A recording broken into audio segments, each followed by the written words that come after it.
Did you see the thing where Trump came out and said that he was going to stop taxes for tips? Yeah. It's called no tax on tips. No tax on.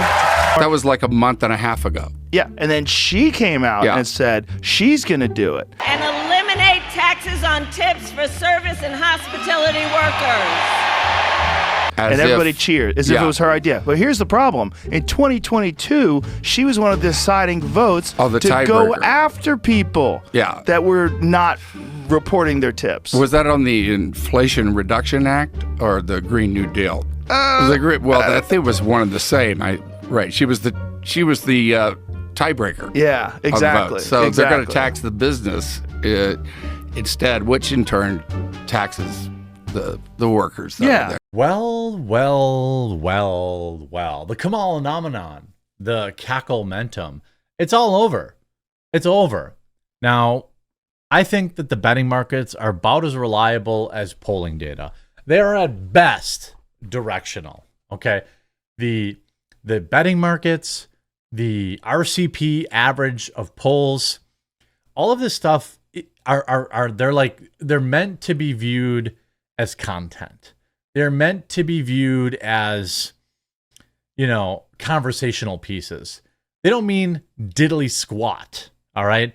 When Trump won in 2016, Hillary Clinton was up by almost 10 points nationally in all of the aggregate polls. Okay. It doesn't matter.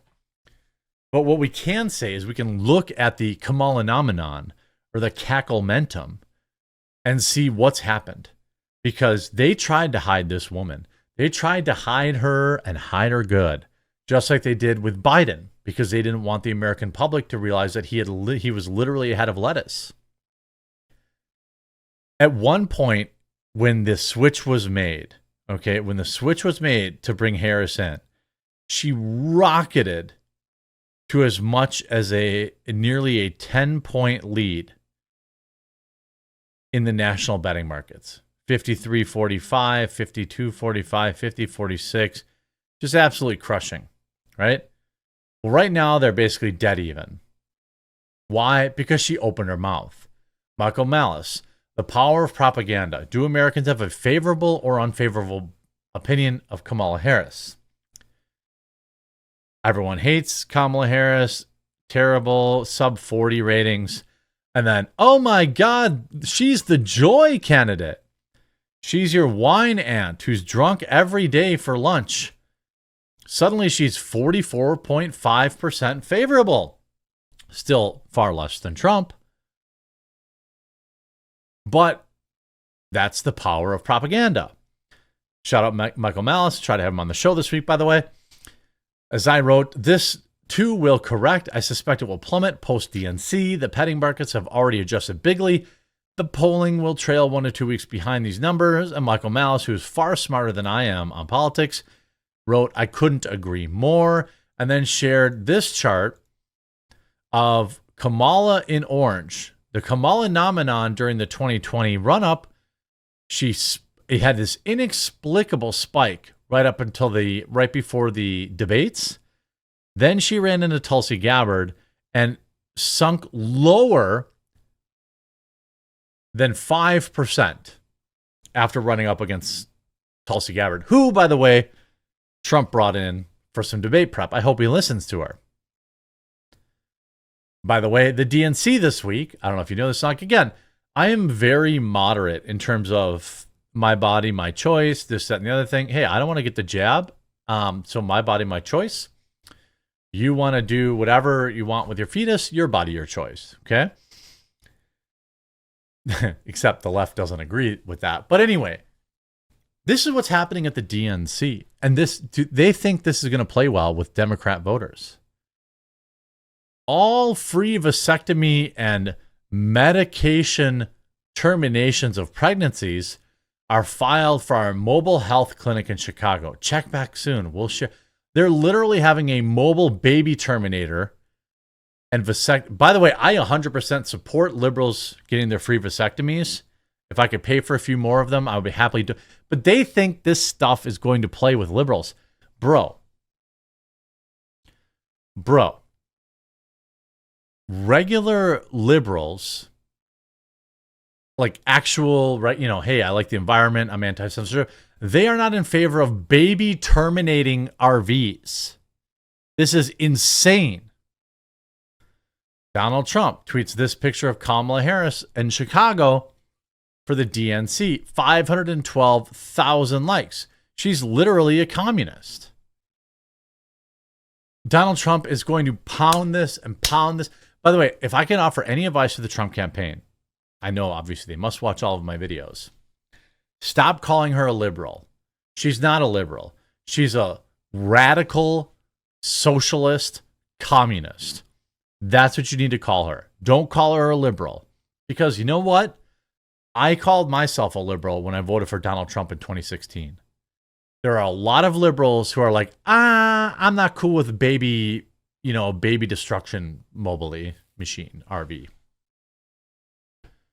Planned Parenthood is bringing the mobile healthcare unit to the DNC and offering free vasectomies to help women also destroy their babies. Demonic. Yeah.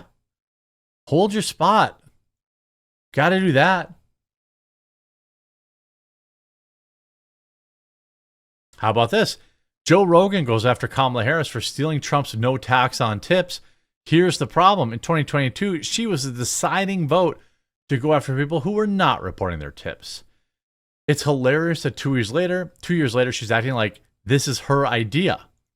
What's really wild is the Babylon Bee had a hilarious little caption. They said, when I get in office, I'm going to change things, says the woman who's in office right now. Yeah.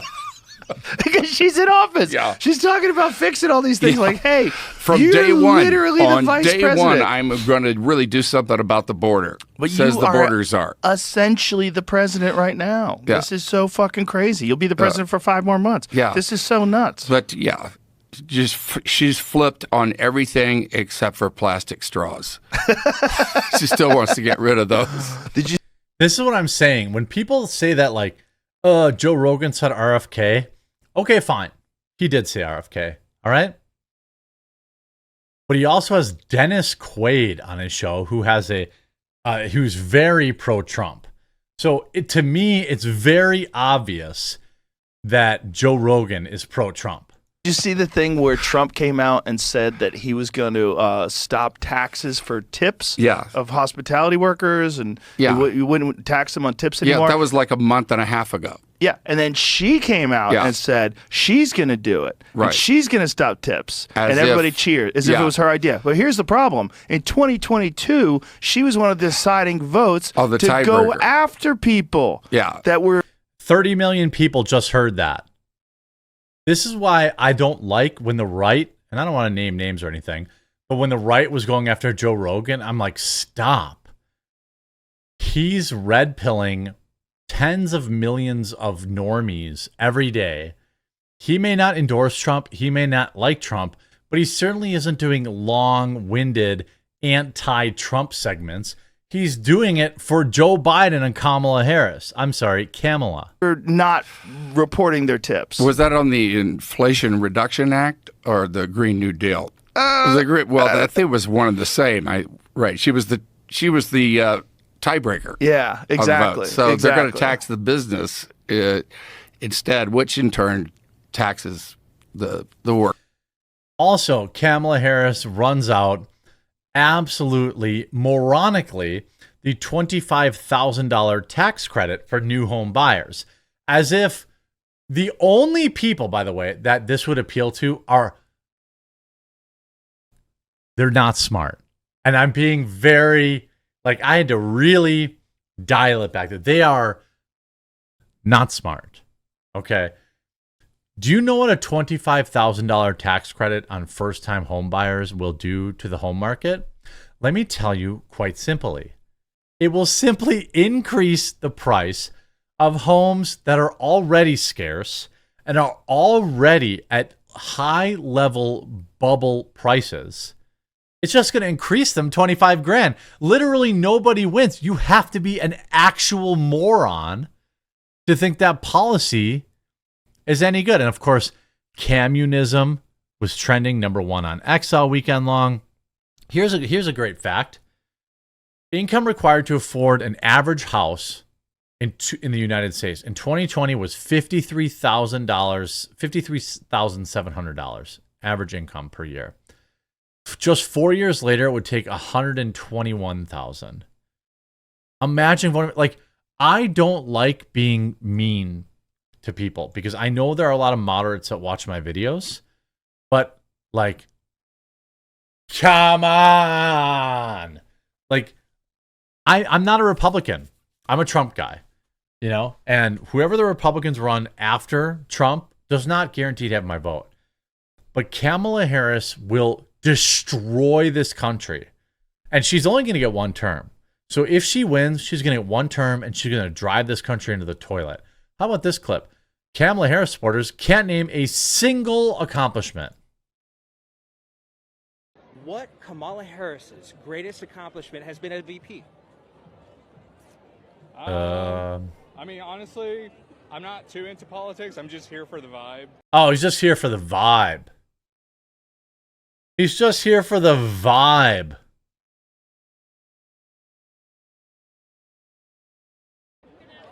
Becoming the first female vice president.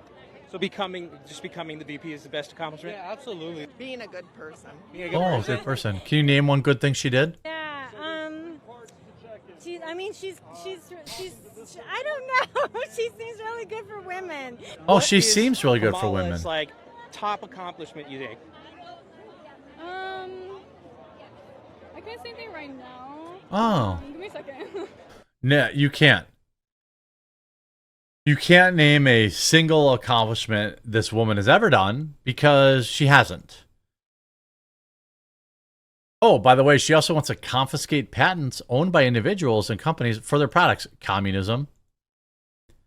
You see Elon Musk sharing, saying, strange days. CNN, how Kamala Harris's campaign unraveled before the Iowa caucus. She's not able to articulate consistent and compelling messages. Well, that's because she's drunk all the time, in my opinion. How about this? From today. Kamala Harris struggles to answer after a reporter asks a simple question about economic policy and says, quote, return on investment 4 times. Reporter, can you explain how you're going to pay for your policies? Let's just watch it. Let's just watch it.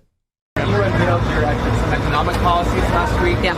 Can you explain how you're going to pay for those? And can you give us a sense of what other policies you want to unveil going forward? Sure. Well, I mean, you just look at it in terms of what we are talking about, for example, around children and the child tax credit and extending the EI. By the way, their child tax credit, she mentioned there, right? She's like, child tax credit. Trump proposed a $5,000 child tax credit, and she's like, I have a great idea, a $6,000 child tax credit. It's at $6,000 for the first year of a child's life. The return on that investment in terms of what that will do and what it will pay for will be tremendous. It won't. It won't. We're already dealing with immense inflation. Immense. So printing more money will not fix that. It's a disaster. Every time this woman opens her mouth and and something comes out of it instead of goes into it, it's bad for her. This woman is perhaps the dumbest. I mean, how about this? Greg Price. Here's a summary of Kamala's speech on the economy. 1, our country has come a long way since Biden and I took office, because ultimately she is completely hamstrung by her connection to Joe Biden. The price of food is up 50% today than it was 4 years ago. Home ownership is out of reach for far too many Americans. And I will chart a new way forward. Where have you been the last 4 years? Where have you been the last 4 years? Yeah. By the way, first of all, not everyone needs to own a home. But these are your policies. Printing more money isn't going to do anything. The Kamala nomenon and cacklementum are over. Now it's time to see what our actual policies are. I don't think it's going to go well, but it isn't time for Trump to back off anything. He needs to stay aggressive. He needs to stay on point. He needs to remind people that socialism has never worked. They need to remind people that her stupid, idiotic, price gouging messaging is nonsense and will lead to Venezuela 2.0. Trump does not have an easy path at all to the White House in 2024. Register a friend. Tell them why voting for Trump is better than scarcity and Venezuela 2.0. But the Kamala phenomenon is over. Now is the time to strike.